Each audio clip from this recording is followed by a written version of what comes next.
el panorama internacional, por supuesto, como nosotros decimos desde acá, con visión austral, sí, con visión desde el rincón de la Cuenca del Plata, con esa visión nosotros estamos tratando de acercarles lo que tiene que ver con la visión internacional. En primer lugar lo voy a saludar a Gabriel La Esprela, sí, ¿qué tal, Gabriel? ¿Cómo va? ¿Cómo te va, Andrés, Angie y el resto de las personas que nos están escuchando? ¿Todo bien, por suerte? Ahí está, bueno, ya vamos a estar con el análisis internacional, que vamos a meternos con ni más ni menos que la Cumbre de las Américas, sí, ahí, bueno, estuvieron distintos jefes de Estado, presidentes del continente, y ausencias, ¿no? Sí. Ahí como dijo el presidente de Argentina, Alberto Fernández, el silencio de los ausentes, ¿no? Se marcó muy claro, así que bueno, vamos a estar hablando. Ahí está, en la continuidad de Fogón en Fogón vamos a estar acá con Gabriel hablando de la Cumbre de las Américas. Gabriel, contanos ahí cómo viste esta cumbre, qué nos dejó como saldo, si es que hubo algún saldo. Bueno, como tú sabes, y las personas que nos están escuchando también, esta fue la 9ª Cumbre de las Américas. La primera se desarrolló en 1994, también en Estados Unidos, y luego han existido otras cumbres que se realizaron en otros países. A ver, formalmente, el objetivo de la cumbre es que los países de América se reúnan periódicamente, sus dirigentes políticos, cada 3 años aproximadamente, y coordinen políticas para resolver determinados problemas que afectan a la región.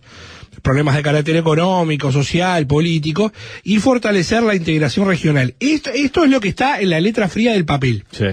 Pero la práctica, desde el 94 hasta la fecha, con un contexto bastante auspicioso para los intereses geopolíticos estadounidenses, porque se había consolidado el mundo unipolar luego del colapso y la caída de la Unión Soviética del campo socialista, luego de lo que fue, al decir de un referente de los tanques pensantes de Washington, el fin de la historia, Fukuyama. Él planteaba que el estadio superior de desarrollo humano era el capitalismo, porque otras formas de desarrollo social y económico habían fracasado, ¿no? Le hace el socialismo, el comunismo, como se quiera llamar.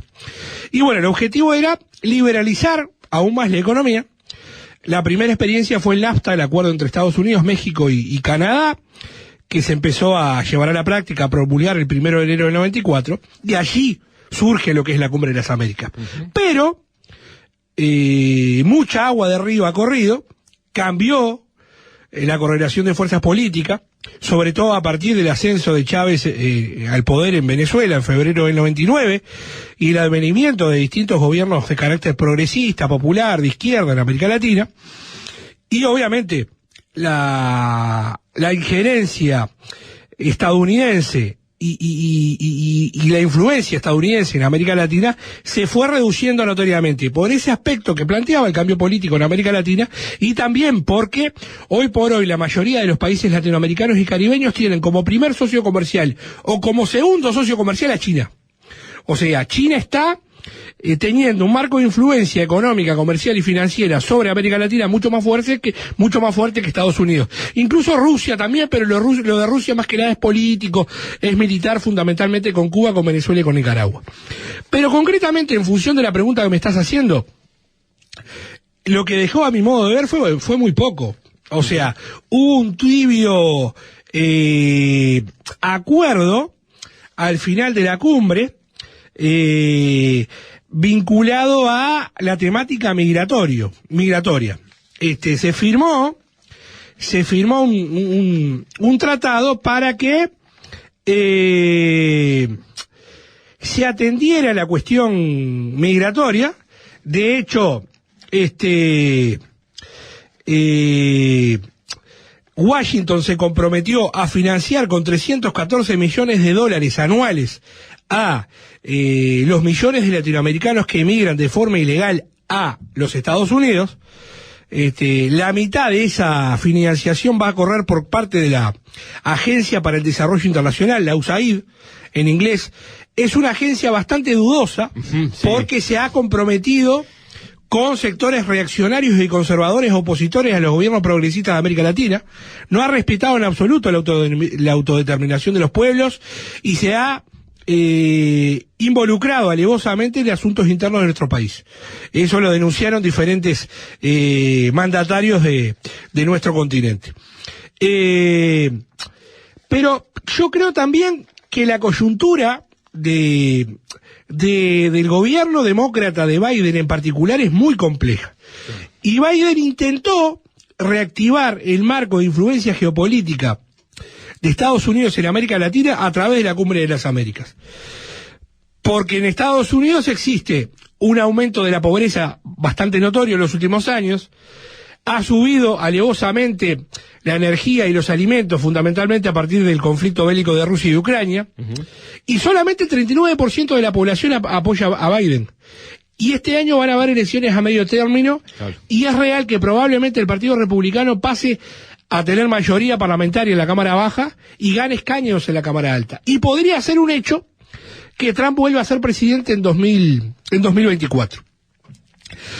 La exclusión que hace Biden de Cuba, de Venezuela, de Nicaragua, argumentando que no cumplen con los lineamientos de la Carta Democrática, argumentándose que son gobiernos totalitarios, dictatoriales, tiene por objetivo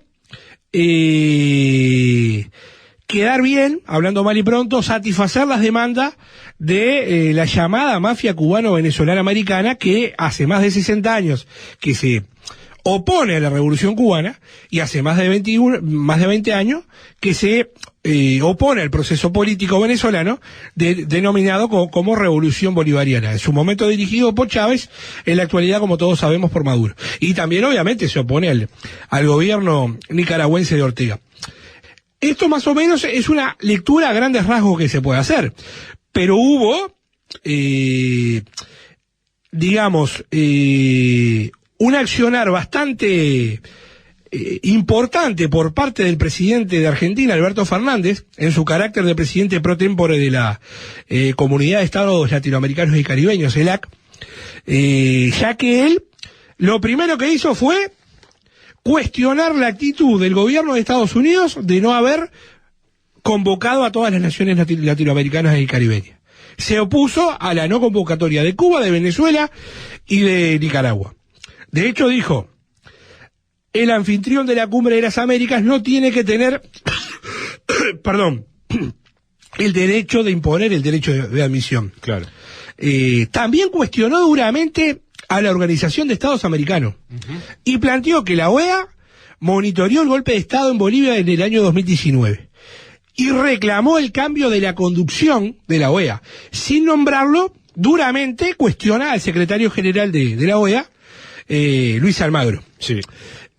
Por otra parte, también cuestionó a los organismos internacionales de crédito que generaron una crisis económica crónica en Argentina a partir de los préstamos que les financió en su momento el expresidente argentino Mauricio Macri.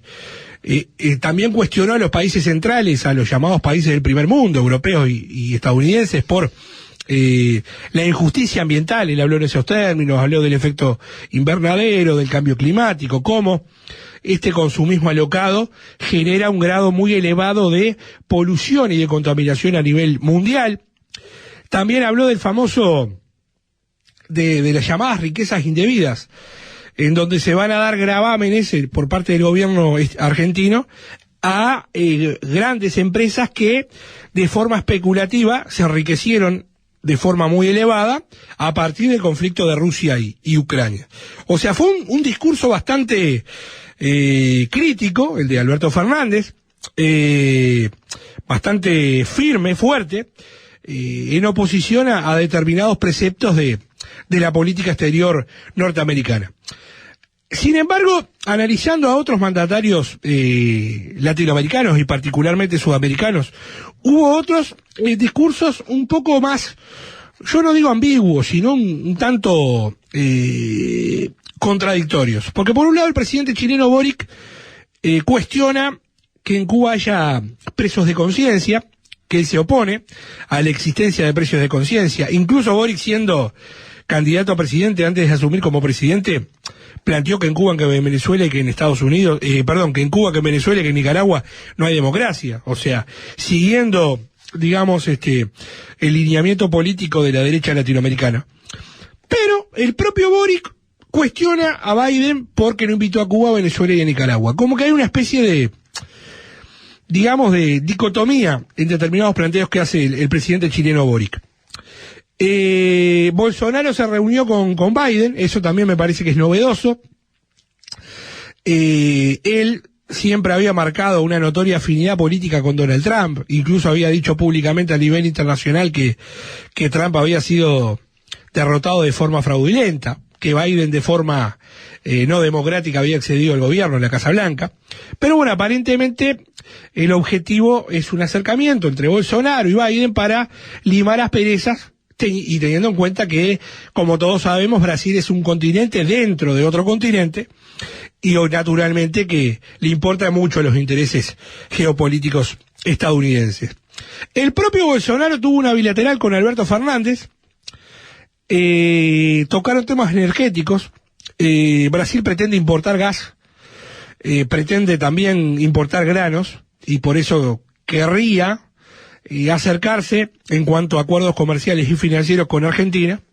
Esto también resultó novedoso porque había existido cierta distancia, cierta relación, no digo tensa, pero bastante fría, entre Alberto Fernández y Bolsonaro, también por la cercanía política e ideológica, claro, que Alberto Fernández tiene con el PT, con Lula, con Dilma, ¿no? Sí, digo, se hizo un acto en Plaza de Mayo, ¿no? Claro, con claro, Lula. Claro. Entonces digo, no es menor. Claro. De hecho, algo similar pasa... Con Lula en campaña, ¿no? Con Lula en campaña, claro. Algo similar pasa con la calle Pou. O sea, Alberto Fernández tuvo una histórica cercanía con el Frente Amplio, particularmente con José Pepe Mujica y con el propio Tabaré Vázquez, y por algo está un tanto distanciado en relación al actual presidente de la calle Pou. Sinceramente, esto parece una especie de raconto de hechos aislados que han ocurrido en la Cumbre de las Américas, pero yo creo que de cumbre tuvo muy poco. Perdón, porque una cumbre debe tener un resumen, debe tener declaraciones, debe tener resoluciones y debe tener acuerdos. Y eso prácticamente no existió. O sea, la organicidad de la cumbre como tal no existió, fue algo muy simbólico.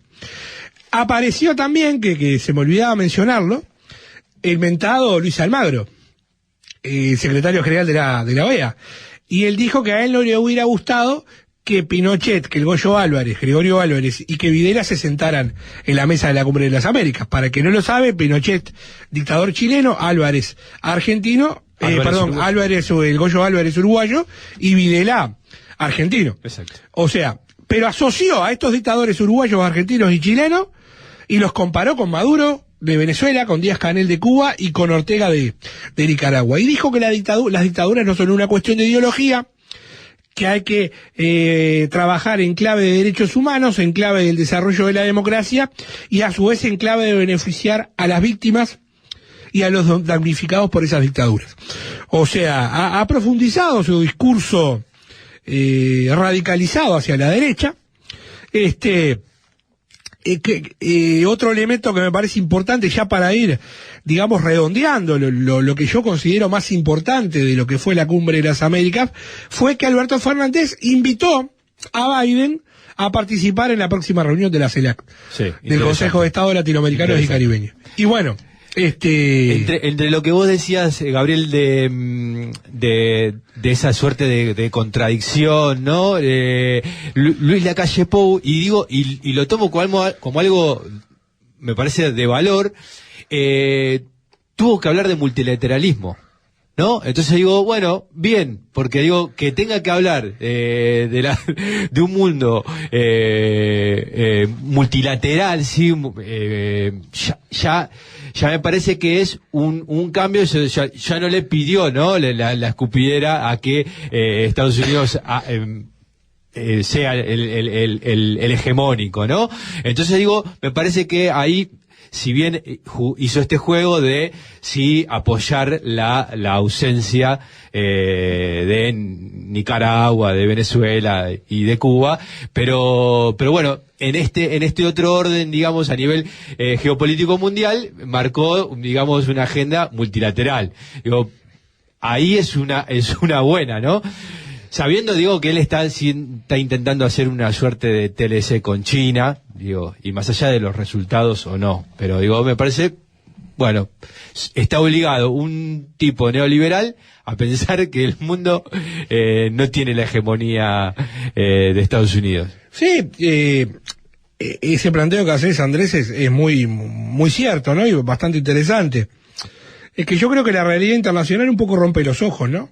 O sea, el grado de aumento de la influencia económica, comercial y financiera de China, de Rusia, de los tigres asiáticos, ha ido en ascenso, y el debilitamiento económico, comercial y financiero de Estados Unidos es notorio. Incluso a nivel militar, en este conflicto de Rusia con Ucrania, Rusia ha marcado una preponderancia a nivel internacional en lo militar, superando incluso a Estados Unidos. De hecho, yo creo que esto también se relaciona con la propia, al menos declarativa, habrá que ver en los hechos cómo se procesa o no esto. Cambió incluso declarativamente el discurso estadounidense. Es decir, lo central en cuanto a lo resolutivo de la Cumbre de las Américas fue lo que planteaba yo, la declaración de Los Ángeles sobre migración y protección. Claro. Que Biden incluso se comprometió a recibir a 20.000 migrantes latinoamericanos por año, la financiación de casi 320 millones de dólares por año. O sea, como que se quiere respetar a la minoría mayor de Estados Unidos, porque como todo el mundo sabe, la minoría social mayor de Estados Unidos es la comunidad latina, ¿no? Entonces, yo creo que también hay una especie de jugada electoral de por medio, ¿no? Porque el voto latino vaya que opera y determina el triunfo demócrata o republicano en las elecciones. O sea, más que nada me parece que estas son las principales novedades a partir de la Cumbre de las Américas que terminó ayer. Ahí está, recordaba algo que había mencionado Pepe Mujica, y que mencionaba esto de, por los resultados, digo, básicamente, y por esto que vos decías, bueno, como una cumbre no sacó, digamos, no hubo una posibilidad de acciones concretas, ¿no? De un plan de trabajo, y decía, bueno, ¿para qué nos juntamos? Dice, para gastar en hoteles, o sea, ¿no? Porque si no nos hablamos por teléfono, digo, hoy hacemos Zoom, o sea, y terminamos con esta pavada. Bueno, de alguna manera volvió a pasar esto en una cumbre, producto de esto que vos decís, ¿no? De los tiempos que corren, o sea, evidentemente hay algunas cosas que marcan diferencias tajantes, ¿sí? Entre las necesidades de unos y de otros. Y bueno, hay quienes no ceden, a pesar de todo. Evidentemente. Y además, de aquí a 2 o 3 años que va a ser la próxima Cumbre de las Américas, uno calcula que la 10ª Cumbre de las Américas va a ser en 2025 aproximadamente, van a seguir procesándose cambios políticos en América Latina. Clarísimo. Es casi un hecho que de forma histórica acceda al gobierno una fuerza política de izquierda en Colombia, que Petro gane el 19 de julio. Es muy probable que Lula gane las elecciones y que el PT vuelva al gobierno en Brasil. Hay elecciones en Paraguay. La izquierda paraguaya se está rearticulando en frente del hegemónico Partido Colorado Paraguayo. Es muy probable que el Frente Amplio vuelva al gobierno en 2024. En fin, pero bueno, hay mucho para conversar y seguiremos en próximos espacios de este programa. Ahí está, vamos a seguir con Gabriel Lasprela, que nos va a traer el panorama internacional con visión austral. Nosotros arrancamos la despedida, así nos vamos. El saludo y las gracias enorme a Angie Moreno, ella estuvo en la operación técnica. Le mando un saludo a todos los integrantes de Fogón en Fogón, a Oscar Trinidad, a Roberto Sabán, a Romina Patrón y a Jorge García, por supuesto. Así que nos reencontraremos el próximo próximo sábado aquí por Radiográfica, haciendo esto que hemos denominado De Fogón en Fogón, hecho en Argentina de corazón oriental. Sí, nos reencontraremos el próximo sábado y como siempre les decimos, recuerden que no somos nada si no luchamos.